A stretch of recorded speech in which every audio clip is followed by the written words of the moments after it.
이 6월 마지막 주일, 전반기 마지막 주일에 함께 나와 예배하는 여러분들을 주님의 이름으로 사랑하고 축복합니다. 오늘은 하나님의 나라에 사는 사람이라는 제목으로 함께 말씀을 나누도록 하겠습니다. 여러분, 하나님 나라에 사는 사람이 과연 어떤 사람일까요? 오늘 본문의 말씀을 통해서 제가 여러분과 함께 나눌 이 말씀들은, 이 설교의 내용들은 여러분들의 정체성을 일깨워주는 그런 말씀이 아닐까 생각을 합니다. 그래서 앞에서 목사가 이야기하는, 목사가 던져드리는 하나님 나라가 이런 것이고 그리스도인은 이렇게 하셔야 됩니다, 저렇게 하셔야 됩니다, 뭐 기도하셔야 된다, 말씀 읽으셔야 됩니다, 뭐 하셔야 됩니다, 투두 아니면 뭐 머스트, 뭔가를 반드시 해야만 하는 그런 것에 빠져있는 우리 그리스도인들에게, 그러다 보니 자꾸만 율법주의로 신앙의 흐름이 바뀌어지게 되는 저와 여러분의 삶 가운데, 이제는 뭐뭐 해야 한다기보다는 그리스도인이란 마땅히 이런 사람입니다, 하나님의 나라는 마땅히 이런 곳입니다 라는 정체성을 여러분들에게 계속해서 말씀을 드리려고 합니다. 하나님의 나라는 이런 것이니 마땅히 여러분은 그냥 그렇게 사시면 됩니다. 그런 것이 바로 믿음입니다. 마땅히 나에게 지금 당연하게 이루어진 그것을 믿음으로 받아들일 수 있는 여러분 되었으면 좋겠습니다. 버킷리스트, 죽기 전에 꼭 하고 싶은 것들이라는 영화가 있습니다. 영화의 주인공 중에 한 명의 이름은 카터로, 가난하지만 한평생 가정을 위해서 헌신하며 살아온 정비사입니다. 또 한 명의 이름은 잭이라는 사람인데, 자수성가한 백만장자이지만 괴팍한 성격 탓에 아무도 주변에 없는 그런 사업가입니다. 이 둘에게는 하나의 공통점이 있습니다. 그것은 두 명 다 시한부 판정을 받아서 이제 살 날이 얼마 남지 않았다는 것입니다. 그래서 두 주인공은 만나서 죽기 전에 하고 싶은 일들의 목록을 작성해 함께 여행을 떠납니다. 그것을 영화에서 버킷리스트라고 칭합니다. 본래 버킷리스트라는 이 말은 죽다라는 뜻의 속어 kick the bucket 이라는 문장과 관련이 있습니다. 중세 유럽에서 자살이나 혹은 교수형을 할 경우에 목에다가 줄을, 동그랗게 된 이 줄을 목에 걸고 다음에 딛고 서 있던 양동이 버킷이죠. 옛날, 여러분 용서하십시오, 외래어로 이제 잘못된 용어로 바켓스라고 불려지는 그 바켓스, 그것이 바로 영어인 이 버킷에서 온 그런 잘못된 외래어입니다. 이 양동이를 발로 차기 전에 당신은 죽기 전에 하고 싶은 말이 무엇인지 묻는 관행에서 유래된 것이 바로 kick the bucket이라는 그런 문장입니다.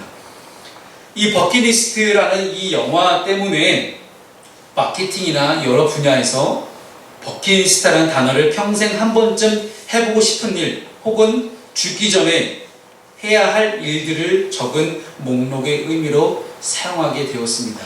그래서 어제 제가 요한이에게 버킷리스트랑 물어봤어요. 너 뭐 하고 싶니? 그때 여행 가고 싶대요. 얼마나 여행 가고 싶겠어요. 지금 고등학생이 가장 공부를 많이 할 때인데, 아마도 우리 인생에 있어서 고등학교 때만큼 공부를 많이 할 때가 또 있을까 싶습니다. 가장 공부를 많이 하고 있을 때는 여행 가고 싶다는 그런 대답을 하는데, 그러나 사실 이 버킷리스트의 진정한 의미는 단순히 죽기 전에 내가 이렇게 죽기는 너무 아깝지 하면서 시간과 체력을 무작정 허비하는 것이 있는 것이 아니라, 나의 삶에 언젠가 끝이 있음을 기억하고 그 순간을 준비하며 현재의 삶을 보다 성실하고 가치 있게 보내기 위해 시간을 놓치지 않는 것을 말합니다. 여러분 보이시는지 모르겠지만 이 영화의 대사 한 장면이 지금 여기에 써져 있습니다. 천국에 들어가려면 두 가지 질문에 답을 해야 된다고 합니다. 첫 번째 질문은 인생에서 기쁨을 찾았는가? 또 하나의 질문입니다. 당신의 인생이 다른 사람을 기쁘게 해 주었는가? 여러분, 인생을 마무리할 시기가 언젠가는 우리 모두에게 다가옵니다. 근데 그 때를 준비하면서 여러분 안에 이 질문이 있었으면 좋겠습니다. 당신 안에 기쁨을 발견했는지, 아니면 내가 누군가의 인생을 기쁘게 해주었는지. 만약 이 두 질문에 답을 하기 위해서 우리가 인생을 살아간다면 우리는 반드시 가치 있는 삶을 살게 될 것입니다. 오늘 본문에서 예수님은 우리가 이 땅에서 삶을 살아가는 데 있어서 반드시 마음이 새겨야 될 버킷리스트를 말씀하고 계십니다. 즉 우리 모두는 개인의 죽음 혹은 예수 그리스도의 재림으로 인한 이 세대의 종말이든 언젠가는 이 땅에서의 삶의 마지막을 맞이하게 되는데, 그때를 준비하며 어떻게 살아가야 할지에 대해서 오늘 주님은 우리에게 가르쳐주고 계십니다. 물론 이 세상에서의 마지막 날이 언제인지 우리는 알 수 없습니다. 이 세상에서의 마지막 날이 언제이다 라고 이야기하는 모든 사람들, 인간들은 다 거짓된 놈들입니다. 이단들이고 사이비들이니 그들에게 절대 현혹되지 마시고 마지막 때가 언제인지를 아시는 분은 유일하게 아버지 하나님이라고 오늘 본문은 기록하고 있습니다. 그렇기에 그 날이 언제인지 예측하려고 하는 시도 자체가 어리석은 일이며, 그 날이 언제인지를 안다면 사람들에게 공포감을 주며 미혹하는 자들은 다 이단인 것입니다. 또한 마지막 때가 언제인지를 알고 있다는 사람들, 알기 위해 노력하는 것은 곧 우리가 선악을 알게 하는 나무의 열매를 먹는 것과 같은 커다란 범죄를 우리에게 가져다 줍니다. 왠지 아십니까? 하나님의 권한, 하나님의 특권, 하나님의 권리를 우리가 넘어서려는 그런 시도이기 때문입니다.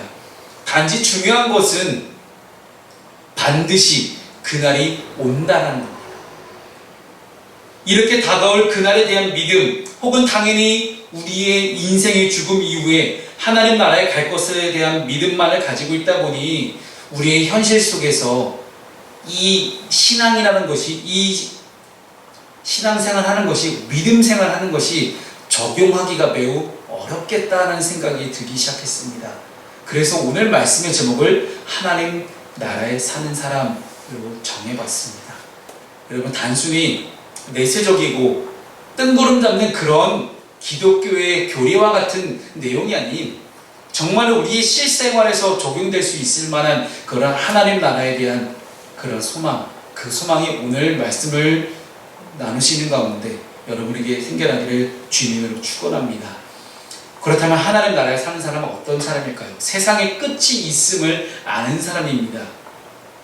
본문 29절 말씀을 함께 읽어보겠습니다. 시작. 그날 환난 후에 즉시 해가 어두워지며 달이 빛을 내지 아니하며 별들이 하늘에서 떨어지며 하늘 권능들이 흔들리리라. 아멘. 여러분, 우리가 읽는 성경 안에는요, 주님의 재림하실 때 나타나는 여러 현상들이 많이 기록되어 있습니다. 곳곳에 기록되어 있는데 오늘 본문의 29절도 한 부분입니다. 예수님의 십자가 사건은 역사의 중심이 되는 사건입니다. 그리고 예수님께서 다시 오시는 사건은 역사의 마지막이 되는 사건이라고 할 수 있습니다. 거짓으로 종말에 대해서 말하는 사람들은 자신들만이 마지막 때를 알 수 있다고 이야기를 합니다. 그래서 자신들과 함께 있어야 마지막 때에 택한 백성으로 살아갈 수 있다고 우리를 현혹시킵니다. 자신들만이 종말의 비밀을 알고 있다고 그렇게 뻥을 칩니다. 그런데 오늘 본문은 주님께서 다시 오실 때 일정 사람들만 알 수 있는 것이 아니라 세상 모든 사람들이 알게 된다고 성경은 기록합니다. 그래서 해가 어두워지며 달이 빛을 내지 아니하며 별들이 하늘에서 떨어진다. 물론 이것을 어떤 장면을 보고 비유적으로 주님 말씀하셨는지 아니면 실제로 이런 자연현상이 일어날지 않을지 모르겠지만 분명한 것은 이 현상이 일어났을 때 모든 이들이 다 알게 된다는 사실입니다. 믿는 그리스도인인지 안 믿는 사람들이라든지 가리지 않고 이 땅의 모든 70억 인구가 동시에 알 수밖에 없는 것이 마지막 때라는 사실입니다. 이런 모습은 우리의 일상에서 흔히 볼 수 없는 그런 장면입니다. 다시 말하면 다시 주님께서 오실 때에 자연 만물을 통해서 이 땅의 모든 사람들이 주님의 다시 오심을 알 수 있게 된다고 성경은 기록합니다. 그래서 29절에서 흔들리리라 라고 쓰인 이 말은 단순히 흔들리는 것을 말하는 것이 아니라, 단순한 지진이 아니라 우리가 그토록 의지하고 바라고 붙들고 싶었던 우리의 모든 바탕, 우리의 모든 베이스, 우리의 모든 기초적인 베이직한 모든 것들이 다 한 번에 무너져 내리는 것을 흔들린다라고 성경은 표현합니다. 우리가 이 땅에서 붙잡으려 했던 것들뿐만 아니라 그야말로 우리가 바라보고 경험했던 이 땅의 모든 것들이 다 무너진다라고 성경은 기록합니다. 역사 속으로 사라지는 한국 기업들에 대한 글을 본 적이 있습니다. 1990년대 삼성, 현대, LG와 비견될 만한 그런 그룹이 대우그룹이라고 있었습니다. 그래서 저도 예전에 고등학교 다닐 때 대우그룹에서 후원하고 세웠던 아주대학교에 가서 이제 입학 설명회를 하는데 와, 장학금을 엄청나게 많이 주더라고요. 여러 가지 복지나 여러 가지 많은 혜택들이 아주대에 참 많았었는데 그 대우그룹이 한때 재계서열 2위까지 올라갔었습니다. 김우중 회장의 공격적인 그런 경영 전략이 성공했었는데 근데 어느 순간 사라졌죠.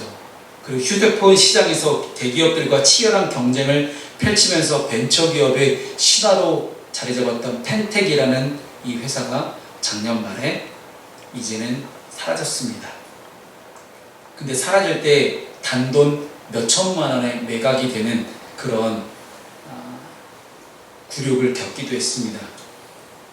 그리고 고무신 공장으로 출발을 해서 21개의 계열사를 두면서 1980년대에 재계서열 7위까지 올랐던 국제그룹이라고 있었습니다. 이 국제그룹은 1985년에 정부의 부실기업 정리 명목으로 강제 해체되어서 역사 속으로 사라졌습니다. 그리고 비디오 테이프 사업의 왕자라고 불렸던 세한미디어라고 있습니다. 이 세한미디어도 시대의 흐름을 내다보지 못한 투자와 무리한 사업 확장 때문에 무너지고 말았습니다. 이 비디오 테이프가 CD로 그렇게 빨리 대체될지 누가 알았겠습니까? 그리고 동아그룹이라고 여러분 기억하실 겁니다. 21개의 계열사를 거느리고 1980년대 중동에서 대규모 공사를 수행했던 그런 엄청나게 대형 건설사로서의 입지를 다졌던 것이 동아그룹입니다. 그런데 성수대교 붕괴 사건 때문에 한순간에 신뢰를 잃어버리고 끝내 파산했습니다. 영원할 것만 같았던 이 기업들이 역사 속으로 사라지는 건 참 한순간입니다.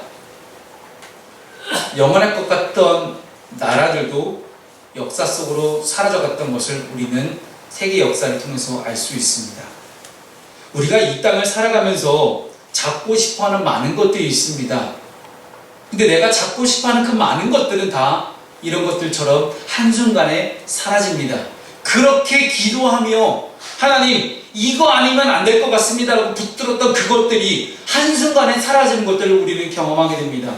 또한 지금 나를 가장 괴롭게 하는 나의 삶의 문제들도 한순간에 사라집니다. 당장의 고난이 도저히 사라지지 않을 것처럼 보였지만 한순간에 사라지는 것이 이 땅의 진리일지는 모르겠습니다. 그래서 주님이 다시 오시는 사건은 누군가에게는 슬픔이지만 누군가에게는 영원한 기쁨으로 다가옵니다.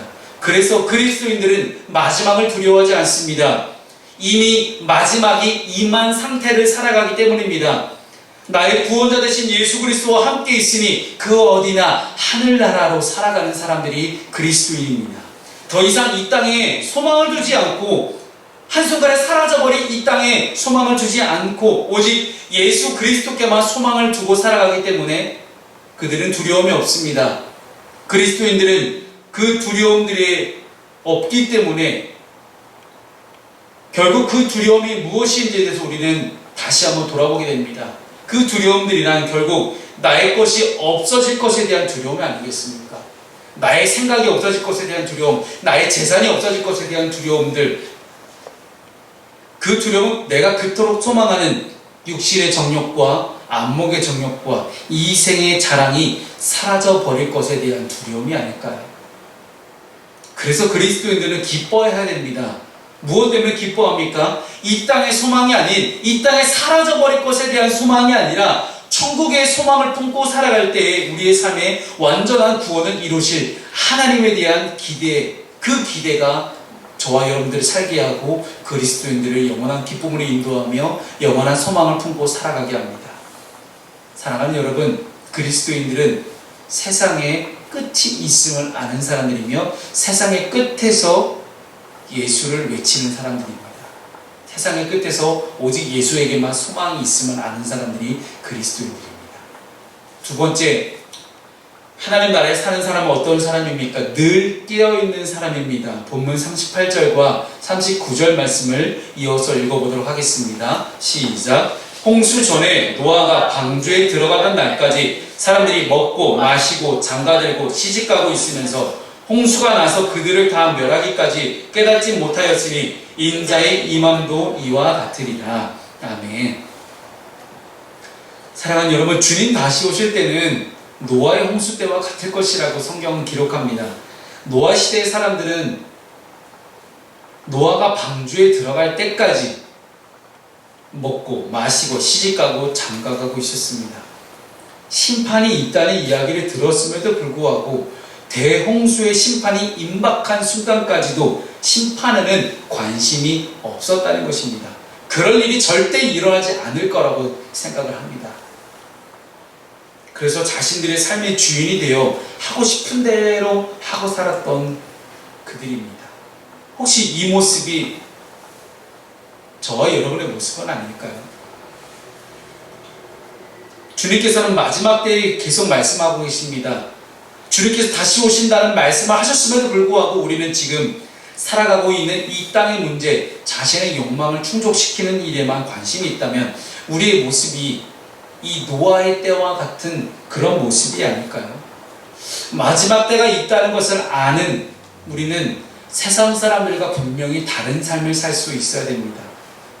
이 땅에서 다른 가치관을 가지고 살아가고 있다는 것을 말합니다. 주님께서 다시 오신다는 믿음과 확신을 가지고 매일매일 하루하루를 살아가야 한다는 것입니다.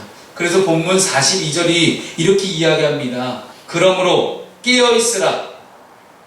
어느 날에 너희 주가 임할는지 너희가 알지 못함이니라. 아멘. 주님께서 언제 임하실지 우리는 알 수 없지만 우리는 주님의 명령대로 항상 깨어 있어야 합니다. 주님께서는 그 때에 대한 말씀보다도 깨어 있으라는 것에 더 강조점을 두십니다. 우리는 주님의 말씀을 통해서 주님께서 마지막 때에 우리에게 원하시는 모습이 깨어 있는 모습인 것을 분명히 알게 되었습니다. 늘 깨어 있는 것입니다. 그렇다면 늘 깨어 있는 것은 어떤 모습일까요? 그것은 바로 주님을 통해서 하나님과 관계를 맺으며 살아가는 것입니다. 언제나 늘 하나님과 동행하며 살아가는 것입니다. 그래서 주님께서 마지막 십자가를 지시기 전에 땀방울이 핏방울 될 때까지 기도하시던 그곳에서 기도하시고 난 다음에 돌아섰을 때 제자들이 잠들어 있는 것을 보시고 그들에게 이렇게 말씀하십니다. 시험에 들지 않게 깨어 기도하라. 여기서 말하는 시험은 템테이션, 유혹을 말합니다. 세상의 어떤 유혹에도 이겨낼 수 있도록 너희들이 깨어서 기도하라는 뜻입니다. 사랑하는 여러분, 이 땅에 여러분 붙잡고 싶은 것이 있으십니까? 육신의 정욕과 안목의 정욕과 이생의 자랑을 정말 붙잡고 싶으십니까? 이거 아니면 안 될 것 같습니까? 정말 주님 한 분만으로 충분하고 만족된 그런 삶보다도 내가 정말 붙잡고 싶은 것이 다른 것이 또 있으십니까? 그것이 여러분들의 유혹입니다.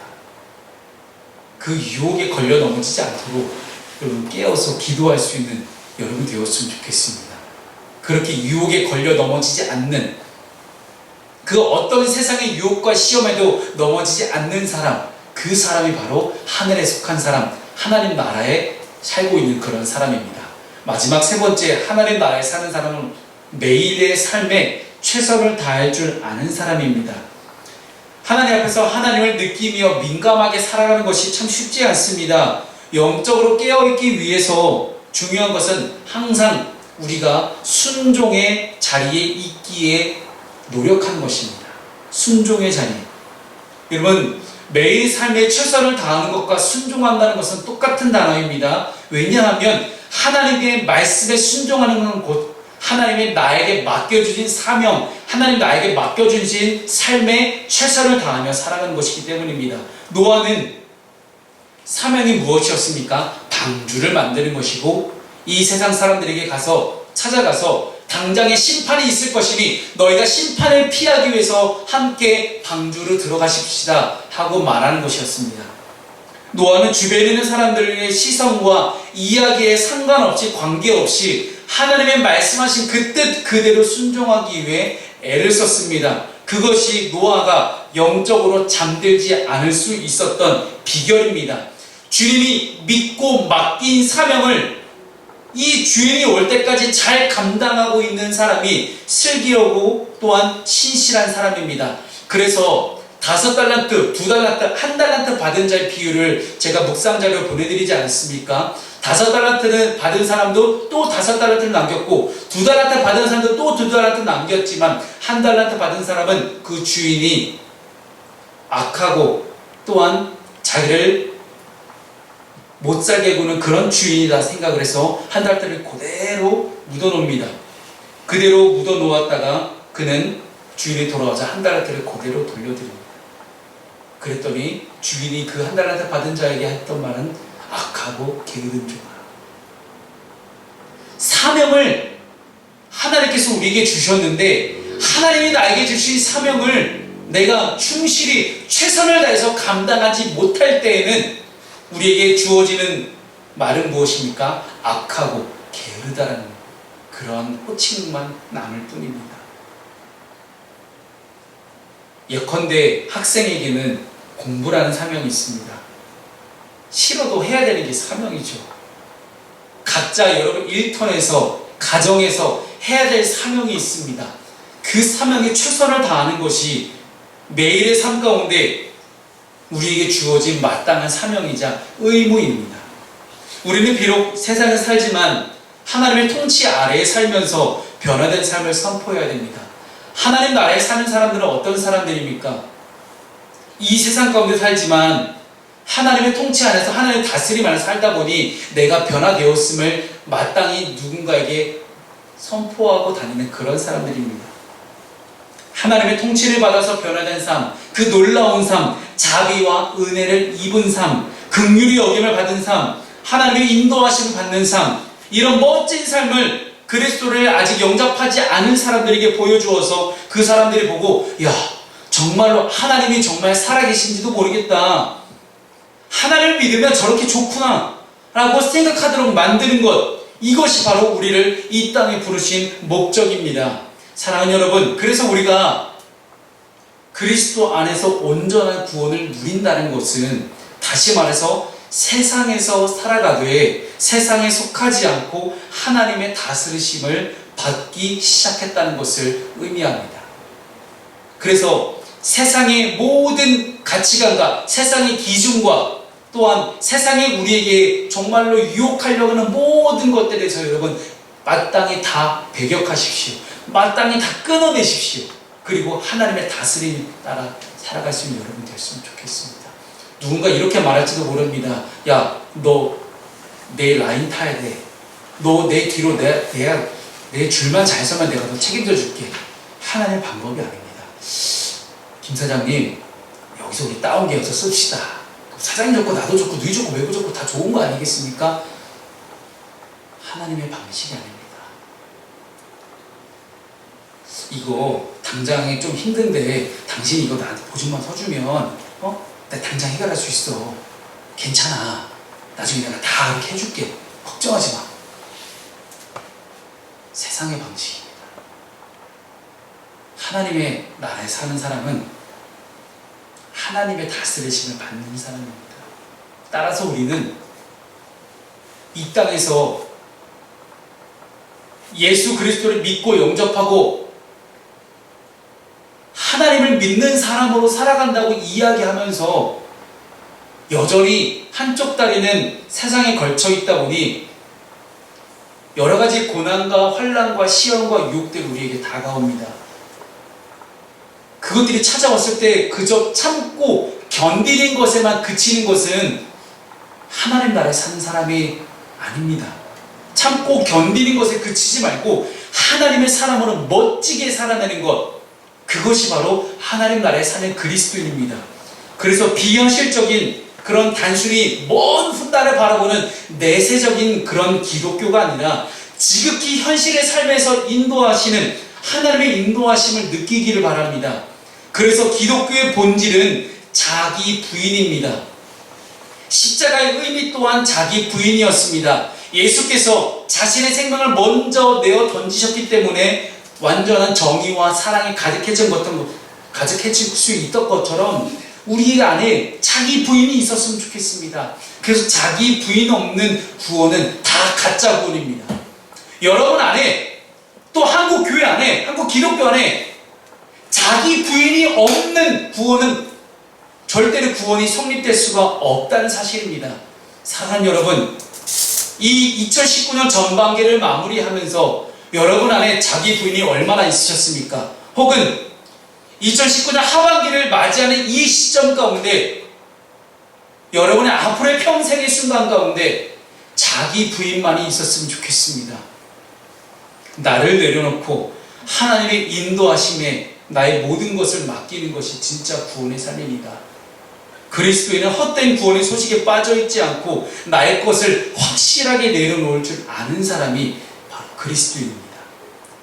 그래서 여러분, 여기서 내려놓는 것과 내팽개치는 것의 이 차이를 확실하게 우리가 알아야 됩니다. 내팽개치는 것은 하나님께 맡긴다는 명분하에 자신의 책임을 등한시하는 겁니다. 그러나 내려놓는 것은 내가 할 수 있는 한 최선을 다하고 결과를 하나님께 맡기는 것이 내려놓는 것입니다. 세상에 속한 것들을 하나씩 주님의 다스림 안에 내려놓고 자유와 평안을 누리는 것이 예수를 따라가는 사람들의 삶의 여정입니다. 말씀을 정리하겠습니다. 사랑하는 여러분, 저는 정말 여러분이 잘 됐으면 좋겠습니다. 근데 그 잘 된다는 것이 단순히 이 땅에서 잘 먹고 잘 사는 것에 의미와 목적을 두는 것도 아니고, 돈을 많이 버는 것에 목적을 두는 것도 아니고, 내가 비록 조금 힘들지라도 그럼에도 불구하고 나의 삶을 인도하신 하나님을 내가 믿고 살아가는 것, 주님 한 분만으로 만족한다고 찬송하셨잖아요. 고백하셨잖아요. 그리스도인은 세상의 그 어떤 조건보다도 하나님의 다스림, 하나님의 성령이 충만한 이거 하나 붙들고 가는 사람입니다.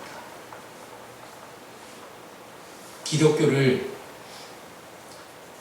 단순히 내세적이고 먼 훗날 언젠가 일어날 그런 구원을 단순히 소망하며 그저 그냥 바라보고 그냥 그런 살아가는 그런 기독교가 아니라,